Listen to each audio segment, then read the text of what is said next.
रमज़ान करीम की मुबारकबाद तेलंगाना स्टेट हज कमेटी के जानिब से पेश करना चाहूँगा। इस साल यानी कि 2022 का हज सीज़न जो है, इसमें सेंट्रल हज कमेटी से नए इंस्ट्रक्शंस हासिल हो चुके हैं। इनमें कुछ बुनियादी तब्दीलियाँ किए गए हैं। इससे पहले जो इंस्ट्रक्शंस थे, अगर उससे हम लोग कंपेयर करके देखें तो काफ़ी चेंजेस आए हैं।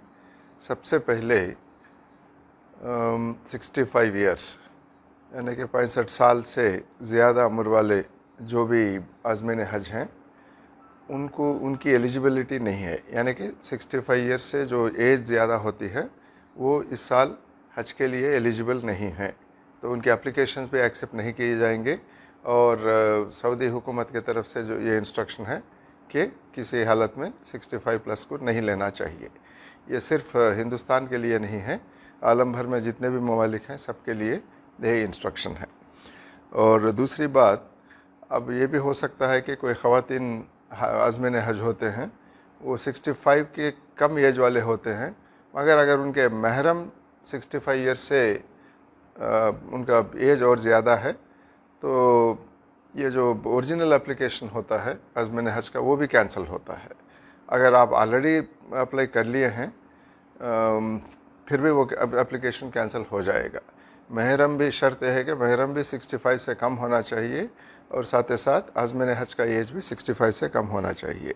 ये सबसे बुनियादी चेंज है इससे पहले जो इंस्ट्रक्शंस थे उसके मुकाबले। और इसके साथ ही साथ क्योंकि कोविड का सिचुएशन था, उसमें बेहतरी तो आई है, मगर ये नहीं कह सकते हम लोग कि पूरे तरह से इसका ख़ात्मा हुआ है। तो इसलिए सऊदी हज डिपार्टमेंट के जानिब से ये इंस्ट्रक्शन भी है कि डबल वैक्सीनेशन जो सऊदी में एक्सेप्टेड हैं वैक्सीन्स, यानी कि हमारे पास जो दो वैक्सीन ही यूज़ करे थे हम लोग इधर तेलंगाना में, कोवैक्सीन था, कोविशील्ड, ये दोनों एक्सेप्टेड हैं। और इसके आगे कोई दूसरा वैक्सीनेशन मैं तो नहीं समझता कि कोई करे होंगे।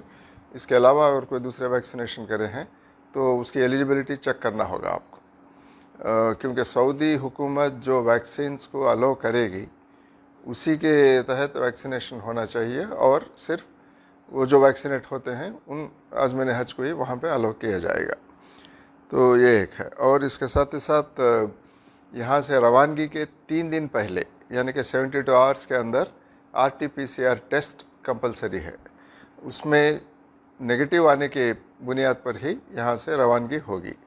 वो तेलंगाना स्टेट हज कमेटी इस मामले में आपको गाइड भी करेगी, टेस्ट भी करवाएगी, और भेजना ना भेजना ये फ़ैसला भी तेलंगाना हज कमेटी के जानिब से वो टाइम पर होगा। इससे पहले जब हम लोग एप्लीकेशंस कॉल फॉर करे थे, जब 4254 एप्लीकेशंस हासिल थे। अब इसमें हो सकता है कि जो नया गाइडलाइन जो आए हैं एज लिमिट के वो मामले में हो, या महरम और दूसरे इंस्ट्रक्शन जो हैं उसके बुनियाद पर बहुत सारे एप्लीकेशंस कैंसिल हो सकते हैं। इसके साथ ही साथ अगर कोई वॉलंटरीली विड्रा करना चाहें एप्लीकेशंस, इससे पहले जो अप्लाई करे थे वो विड्रा भी कर सकते हैं। ये अपने ज़ाती तौर पर इसको विड्रा कर सकते हैं। अगर एलिजिबिलिटी है फिर भी आप विड्रा करना चाहते हैं तो कर सकते हैं। तो इसके बाद और एक बात भी यह है कि फिर फ्रेश एप्लीकेशंस, यानी कि पहले के एप्लीकेशन तो बरकरार रहेंगे, जो उसमें एलिजिबल हैं उनको कंसिडर किया जाएगा। इसके साथ ही साथ एप्लीकेशंस हासिल करने का डेट, अप्लाई करने का डेट जो है इसमें भी इजाफा किया गया है अप्रैल 22 तक, यानी कि आज अप्रैल 10 तारीख है, 11 तारीख है और 11 दिन की मोहलत है आपको। इस दौरान आपकी एलिजिबिलिटी आप चेक कर लेना चाहिए। चेक कर लेने के बाद में अप्लाई करना चाहिए, अप्लाई कर सकते हैं। और एक इम्कानात भी हैं वहाँ से सऊदी हुकूमत की तरफ से कि आज़मीन हज जो नॉर्मली हिंदुस्तान का कोटा 1,30,000 1,40,000 तक हुआ करता था, हो सकता है कि इसमें जैसे दूसरे मुल्कों के लिए एप्लीकेबल है, वहाँ भी हिंदुस्तान के आज़मीन हज के लिए भी इसमें कटौती हो सकती है। 50% भी हो सकता है, 30% भी हो सकता है। ये नंबर क्या है हिंदुस्तान के लिए, नंबर क्या है, और उसमें तेलंगाना हज कमेटी के लिए कितने स्लॉट्स दिए गए हैं, اس کا انسٹرکشن ابھی حاصل نہیں ہے.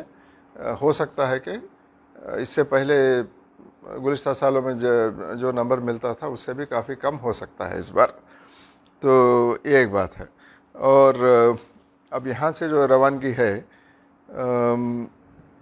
جون کے بیچوں بیچ، یعنی کہ اراؤنڈ 10-15، وہ فکس ڈیٹ تو نہیں آیا ہے. تو پہلی فلائٹ جون کے مڈل میں یہاں سے فلائٹ کی روانگی ہو سکتی ہے. تو اگر آپ اپلائی کر رہے ہیں، کچھ پلان کر لینا ہے، تو اس کو نظر میں رکھتے ہوئے آپ پلان کر سکتے ہیں کہ جون کے مڈل میں اگر آپ کا سلیکشن ہو گیا سینٹرل حج کمیٹی کے جانب سے، تو آپ یہاں سے روانگی کے لیے جون مڈل کے لیے تیار ہونا چاہیے. اور ایک بات یہ ہے کہ یہ سارا اور بھی تفصیلات ہیں. یہ سارے تفصیلات تلنگانہ اسٹیٹ حج کمیٹی کا جو ویب سائٹ ہے اس میں سارا انفارمیشن موجود ہے. اس کے ساتھ ہی ساتھ یہاں پر ایک ہیلپ لائن بھی چل رہا ہے جس کا نمبر ہے، لینڈ لائن نمبر ہے یہ 23298793. یہ نمبر پر آپ اور جانکاری حاصل کر سکتے ہیں. یہاں پر ایک انکوائری کاؤنٹر بھی ہے جہاں پر آپ حیدرآباد کے ہیں یا آسانی سے آ سکتے ہیں یہاں تک، حج ہاؤس تک. تو یہاں کے حج کمیٹی کے کاؤنٹر پر بھی آپ معلومات حاصل کر سکتے ہیں. تو بنیادی طور پر یہ ہے. اور کوئی آپ کو جانکاری حاصل کرنا ہے تو حج کمیٹی وزٹ کر کے لے سکتے ہیں.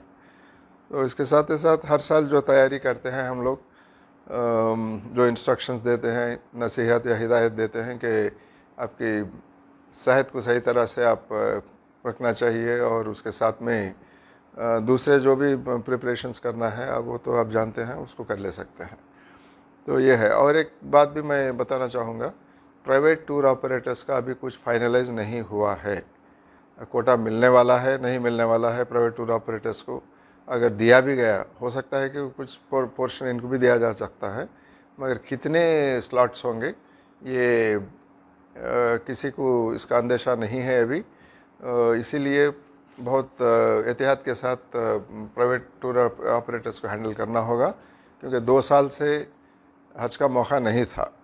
یعنی کہ 2021 یا 2020 دونوں سیزنز میں عازمین حج کوئی بھی یہاں سے روانگی نہیں ہوئی تھی. اس لیے میں سمجھتا ہوں کہ بہت سارے لوگ ایسے ہوں گے کہ جانا چاہیں گے حج میں، حج کرنا چاہیں گے اس سال. کیونکہ ہم لوگ آلریڈی دیکھ رہے ہیں جو عمرہ کے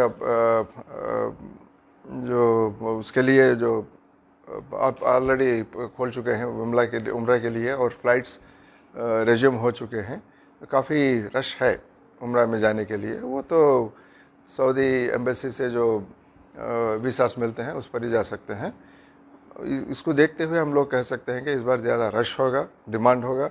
اس لیے یہ بھی ہو سکتا ہے کہ بہت سارے حضرات پرائیویٹ ٹور آپریٹرز کے پاس جا کے وہاں پر ان کا سہارا لینا چاہیں گے، مگر احتیاط برتنا بہت ضروری ہے. ابھی کچھ ان کو کوٹا نہیں دیا گیا ہے، تو یہ فردر انسٹرکشن سینٹرل حج کمیٹی سے اور منسٹری آف مائنورٹی ویلفیئر سے آنے تک اس کا انتظار کرنا ضروری ہے.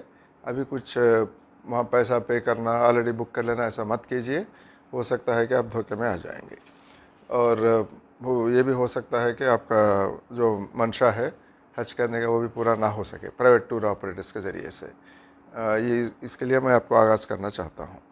دنیا بھر میں کووڈ کے حالات ہیں، اس کو دیکھتے ہوئے ہندوستان سے بھی ایمبارکیشن پوائنٹس میں کمی کی گئی ہے. ہمیشہ یہ دیکھتے تھے کہ ہم لوگ کے ہندوستان میں 23 ایمبارکیشن پوائنٹ ہوا کرتے تھے. اس سال یہ نمبر گھٹا کر 10 پر لائی گئی ہے. ویسے حیدرآباد ایمبارکیشن سینٹر تو برقرار ہے، باقی کے جو آس پاس کے جو سینٹرز تھے ان میں بھی کچھ کینسل کیا گیا ہے وہاں پر. تو آندھرا، کرناٹکا اور مہاراشٹرا میں کافی اضلاع ہیں جہاں سے عازمین حج یہاں پر آئیں گے. ان کی روانگی بھی حیدرآباد سے ہی ہوگی.